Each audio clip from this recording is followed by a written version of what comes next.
Good morning. It's I don't know, it's a little before 10 a.m. here. I am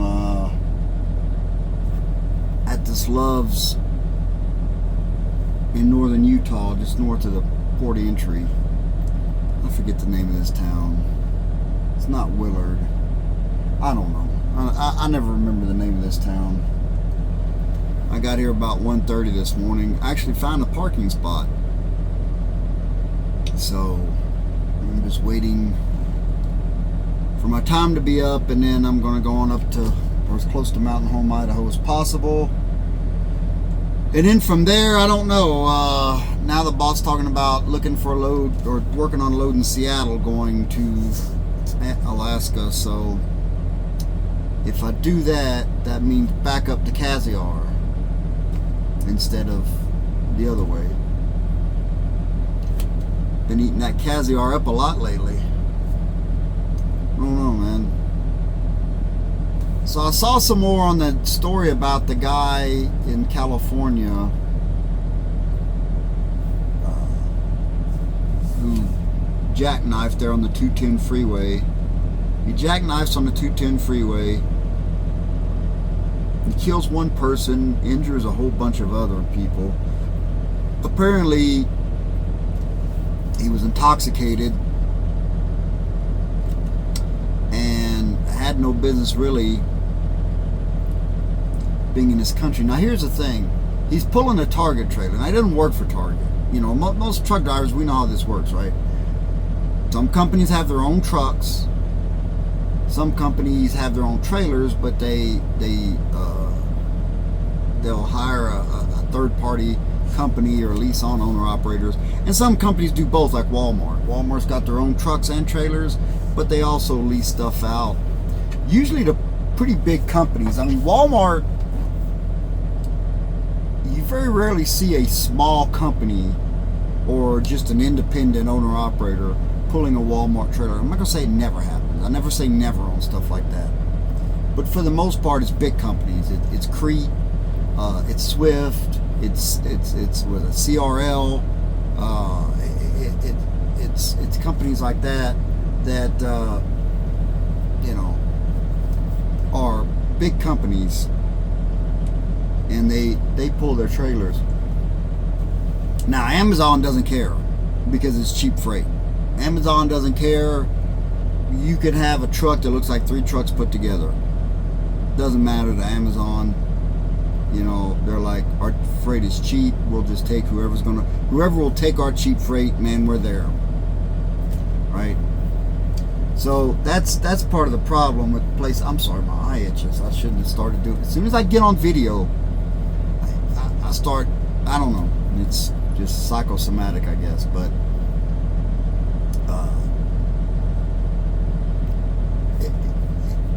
Amazon just doesn't care,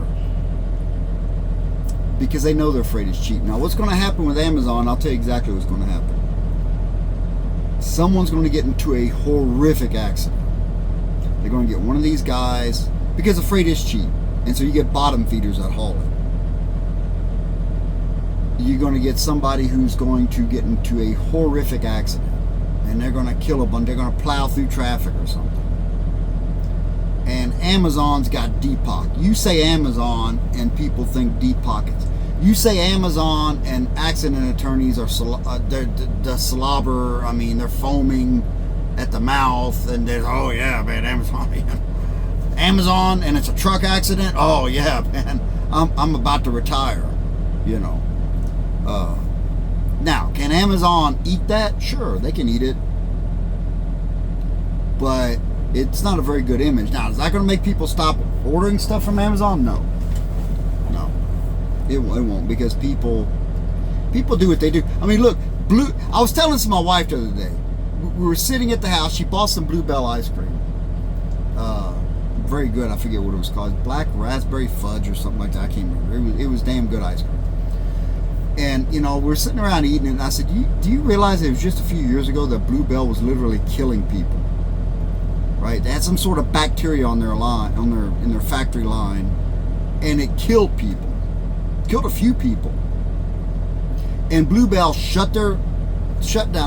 to be fair to Bluebell, they shut production down for a long time and cleaned all their equipment, cleaned and sanitized all of their equipment, and then when they were ready, they reopened. I said, and here we are eating Bluebell ice cream like, no big deal. Now, I have every confidence that Bluebell doesn't want to kill its customers, and that they did clean their equipment and everything's probably fine now. But it's just funny how we get so used to a company that they could literally be killing people. Maybe not even on purpose. I don't think Bluebell, obviously, like I said, they have no history of purposely killing people. Things happen, unfortunately. But, we just say, okay, well, they're back. Yeah, let's go buy some ice cream. We don't stop and think, is this ice cream going to kill us? Same thing with Tylenol. Some of y'all aren't old enough to remember when people were dying from Tylenol. Somebody was poisoning the Tylenol. And people died. And Tylenol said, yeah, we fixed it where, somebody can't puncture it and, put poison in there without you knowing about it. And it was like, okay, yeah, let's go back to buying Tylenol. Amazon will be the same thing. Amazon will, if God forbid there's a horrific accident, Amazon will pay out because they can afford to pay out. And people will continue to order from Amazon because people want stuff cheap. They want stuff free. They want stuff cheap. And they're willing to risk a few lives to do it. So Amazon will sit there and tell you, hey, yeah, we could pay more for people to haul this freight. Sure, we get at better rates, but then you're going to pay more for your packages. And people, oh no, I don't want that. No, just keep hiring those guys from a third world country that are, just basically being given a CDL, and with a piece of junk truck that's falling apart. Now they got the shifter way up here. They got their shifter way up there, and they got the wood steering wheel, but the truck's a piece of junk. And they're going to go down the road, and in their country, having a few shots before you get on the highway, that's normal, and that's what'll happen. So we can blame the non-domicile CDL holders, we can blame Amazon, we can blame the government, but really it's all of us. I mean, me included. It's all of us. My wife is like, yeah, I could go to the store and buy this, but it's cheaper to get it on Amazon. And I don't really like that because, I like to give local businesses our business. But then again, some of that stuff is very expensive. So what do we do? Do we just buy cheap crap and continue this whole pattern? I don't know. I'm not the arbiter of what's right or wrong, and I'm no saint on this stuff. I don't have all the answers to it. I just put that stuff out there as someone who's been in the trucking industry for 30 years. It's like my wife, who's a tattoo artist, the old saying in the tattoo industry, cheap work ain't good and good work ain't cheap. It's the same thing in the trucking industry. You can have cheap bottom feeder freight like Amazon, and you're going to attract cheap bottom feeder companies. You very rarely see an Amazon trailer being pulled by a new, decked out truck. And I'm not saying the truck's got to look. You can go out there and buy a stripped down Cascadia, man, with 3 gauges on the dash and 9 gears, and be a perfectly good driver, perfectly good company. You just don't, and the truck's in perfectly good shape. Say, look, there's nothing wrong with this truck, man. It's a cheap, it's stripped down truck. It's plain Jane, but there's nothing wrong with it. God bless you. Nothing wrong with it. Hey, there's guys that made a lot of money driving stripped down trucks that were good trucks. They're reliable trucks.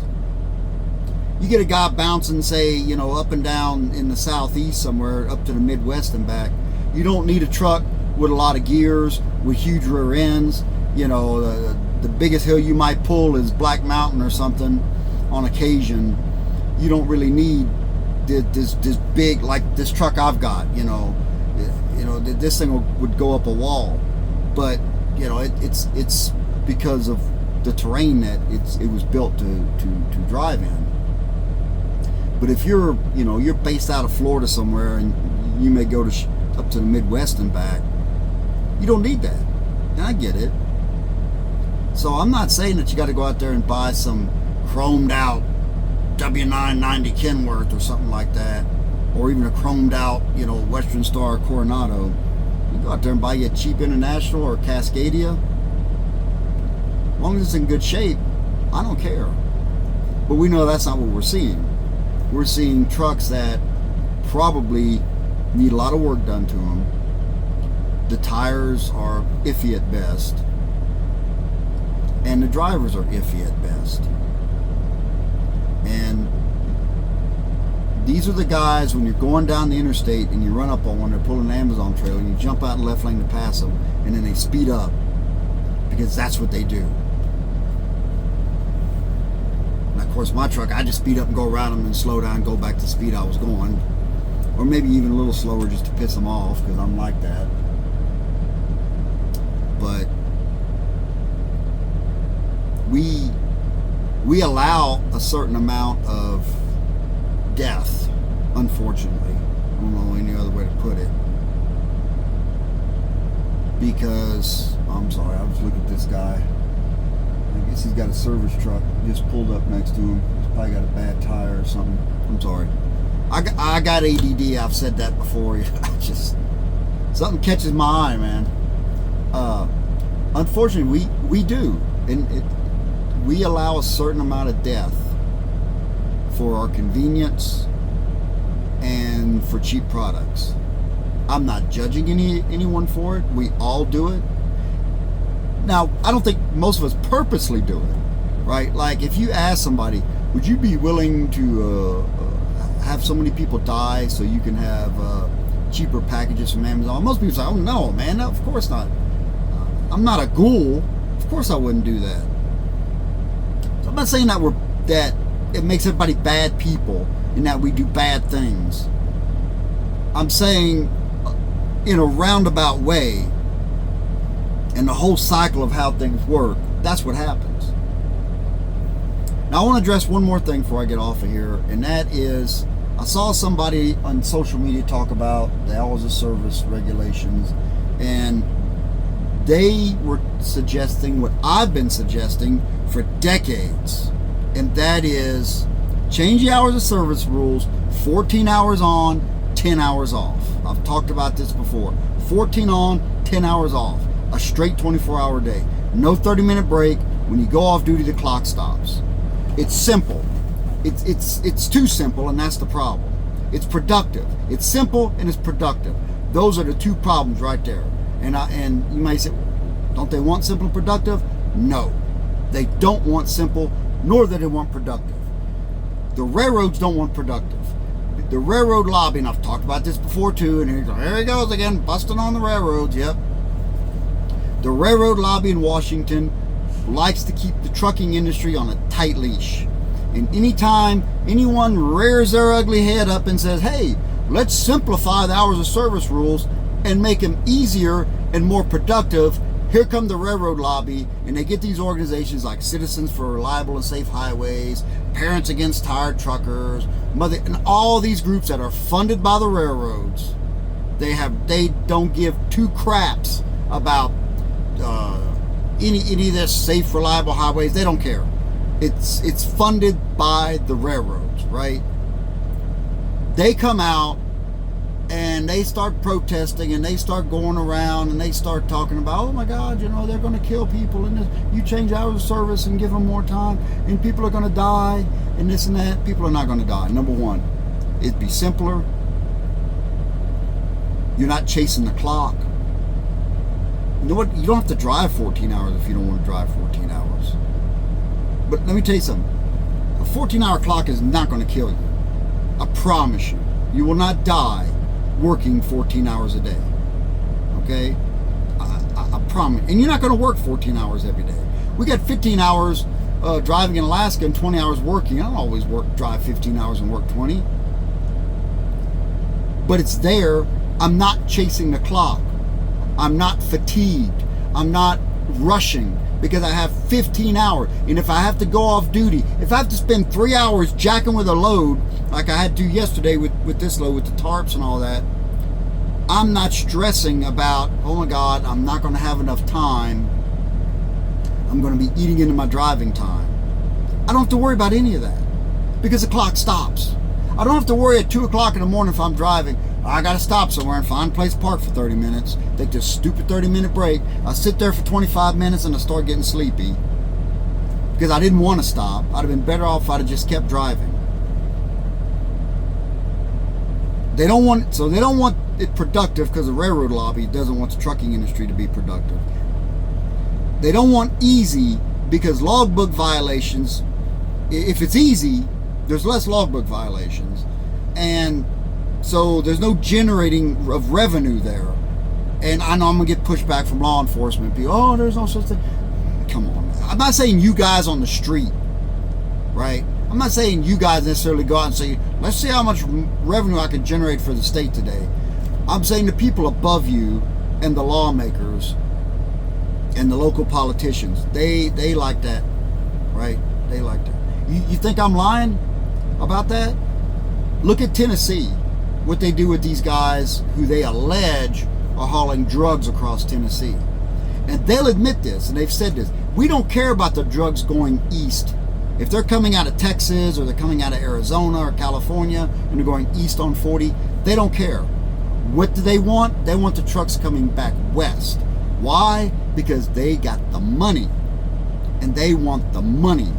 And there have been instances of different jurisdictions, like a county and a city, physically fighting, officers physically fighting over who is going to be able to get the money from this truck that they stopped. Because the guy had a bunch of cash on him, supposedly from delivering a load of drugs back east somewhere, and he's heading back west. So don't tell me revenue is not in the back of some people's minds. It may not be necessarily in the local cop's mind, but his superiors, it's in their mind. And they want that. And if you simplify the hours of service, you give a guy 14 hours to work, you're going to have very little cheating. And it's going to be so simple, it's going to be hard to make a mistake. And that's another reason why they don't want to make the hours of service rules too simple. And, so that's why you come up with well, you can do a split sleeper berth, and you could do, and I hear some of these drivers, and they buy into this crap. Well, all you got to do is go in a sleeper for 2 hours. Once you can do that, if you're sitting somewhere for 2 hours, and then, it'll stop the clock. You should not have to jump through these hoops. That's my point. It should stop when you stop.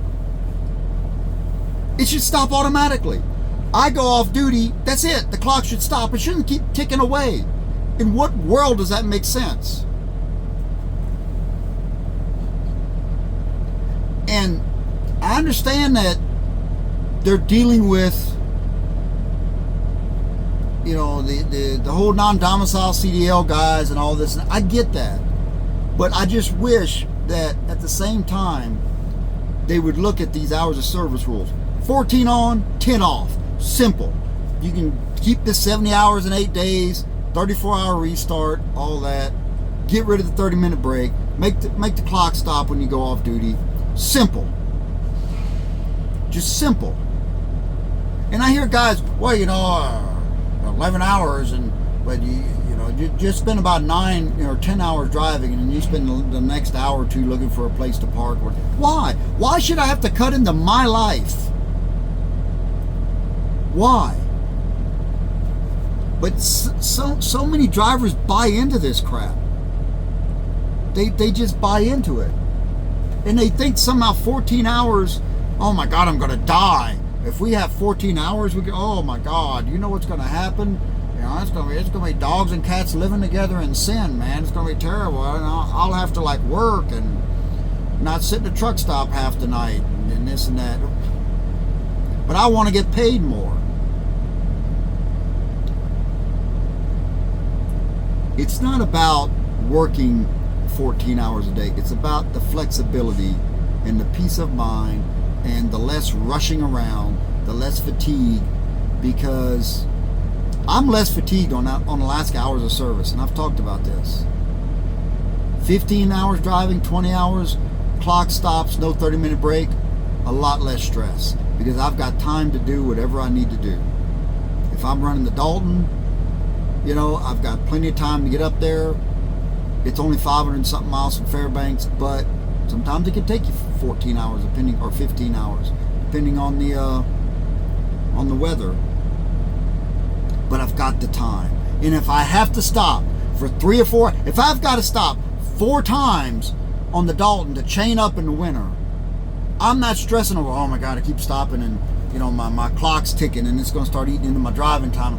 I don't have that stress. I can sit there for 3 hours and do something to the truck, to the load, do whatever. I could blow 3 hours chaining up 3 or 4 or 5 times, in a trip. And I'm not stressed over it because the clock stops. I got 20 hours and the clock stops. No worries, man. No worries. Down here, I'm stressing. Like this load, like this flatbed, you strap a load, you tarp it, all that takes time. You're eating into your clock. I just don't see how you can make money pulling them. Every flatbedder, especially, every flatbedder or every LTL reefer hauler or guys like that, every one of you guys should be on this because you guys are the ones that lose time. I used to do LTL reefer freight. And, it makes for a long day. Or when I was hauling crude oil in the oil field, you're in and out of the truck all day. A lot of times I shut down, not because I was out of driving hours, but because I was out of working hours.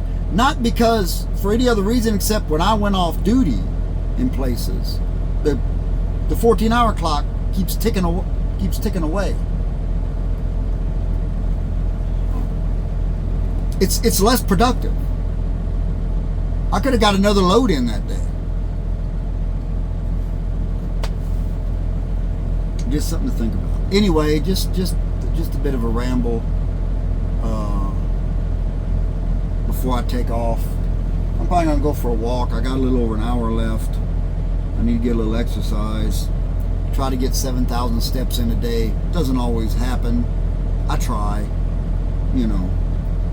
and then I'll get up close to Mountain Home and shut down, and I'll be up there in the morning. And I don't think I'll get up there in time today to get it off. I mean, who knows? You never know, but I doubt it. But anyway, that's it. Like, share, subscribe. I'm trying to do a little more, a little more content while I'm down here. People, look, I get it. The Alaska and the Northern Canada trips are a lot more popular than down here. Most of you guys have been down here, you know what it's about. So I try to add a few little things. My 30 plus years of experience, I've got all kind of stories that I don't tell because I don't really think about them. So I guess I could probably tell some of that. I've had some crazy stuff happen to me out here. I mean, crazy. You out here long enough, and that's another thing. I know I keep saying I'm going to get off here, and here I am. I see guys post stuff on social media about they'll see something. I'll give you an example. Some guy took a picture of a guy's trailer. One of his axles was chained up. One side was chained up. Now I know what happened. He lost a set of duals. Right? It's happened to me. It's happened to me twice in 30-something years. I've lost a set of duals. One time I lost one and it passed me. Because when they come off, you're doing 70 miles an hour and those duals come off, then they're freewheeling, phew, man, they'll take off. Right? And they passed me. Because I remember at first I'm thinking, wow, somebody lost some tires. And then I look back and I was like, oh crap, it's me, And The last time it happened, it was years ago, but I was in Florida on the I-10. Right before those scales, they're in the middle of the state. And I lost them. I'm trying to see if somebody's trying to call me. I don't know. Anyway, I lost them. And right there before the scale, I didn't realize I lost it. I just kind of felt something like that. I'm like, what was that? And right about that time, I was at the scales. And I got the green light. I had pre-pass. I got the green light. I was like, okay. So, well, there's a rest area right past that. So I stopped at the rest area. Well, I lost a set of duals. I never did find them, by the way. So I called a guy at that truck stop down the street, down the road. He comes out. I had a full truckload going to Port Orange, there to US Foods, loaded tortillas from Dallas. And usually I did LTL freight, but we had one load that came out every week that was just one truckload. And we rotated the guys who were doing LTL because it was kind of a bit of a break for you. So we would share that, rotate it. And I had it that week, luckily. So he chained it up. I went and delivered it. I just deadheaded back. We thought about maybe getting it fixed somewhere down in Florida, but my boss was like, it'd be cheaper just deadhead back and we'll fix it here, at the shop. But I saw, long story short, I know too late, I saw a guy take a picture of a guy's chained up axle, and he made some kind of comment. Oh my God, look at the state of the trucking industry. This guy thinks this is legal. Blah, blah. It is. Depending on how much weight he's got on, it is legal. And a lot of guys roasted him in the comments, to be fair. And they said, look, dude, you never saw that before? Yeah, it happens. I went through weigh stations coming back with it, and nobody said anything. You roll across scale, they know you're empty. So, okay, you must have lost a set of duals. All right, fair enough. Things happen out here. Crazy things happen out here. Unusual things happen out here. And if it's never happened to you, you've either been extremely lucky or you haven't been driving very long. But it's going to happen. It's going to happen to you. Now, you may not ever lose a set of duals off a trailer, but something crazy is going to happen. I saw another video where a guy was making a comment. A guy had a ratchet strap keeping his doors closed. Obviously, the handle broke. It's happened to me. And some guys are, oh my God, this guy with his junky trailer, look, man, it happens. It doesn't mean that your trailer's junky per se. Sometimes things break and you have to get somewhere. And these guys think that as soon as something breaks, that there's magically a mechanic right there who's got all the parts to fix it right there where you're at. Very rarely happens that way. And you're not going to call a service guy out to fix something like that on the side of the road because there's no reason for it, number one. But number two, good luck getting a guy to come out to fix. Oh, the handle on my trailer door's broke. Yeah, okay, man, can you strap that, secure it and then get it over here to our shop? That's what they're going to say. Because that's life. And for all the trucking Karens out there, and we got a lot of Karens in the trucking industry, believe me, they're so quick to tell you how they would do something, or that this would never happen to them, or this and that and the other. It is eat up with guys like that. Eat up with them.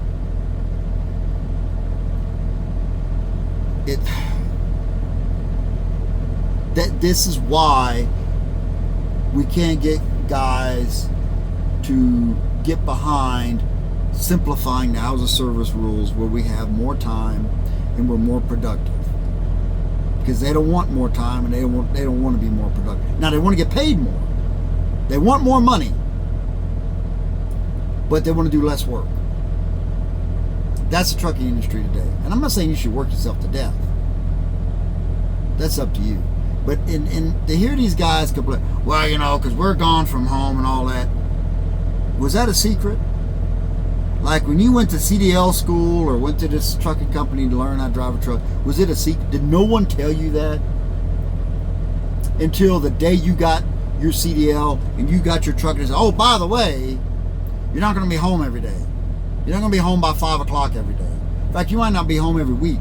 In fact, you might be gone 2 or 3 weeks. Or you might be home every weekend. Depends on where you work. Are you telling me that you had absolutely no idea that was going to happen?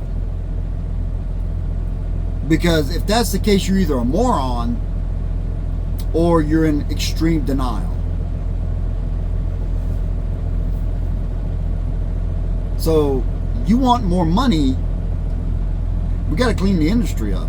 Number one, you got to get rid of a lot of these guys who have no business driving a truck. Get them out. Quality over quantity. And your pay will go up because there'll be less of us. And be more productive. That's it. I'm going to shut up now. I do appreciate you watching. Like, share, subscribe. Anybody, get this to Secretary Duffy.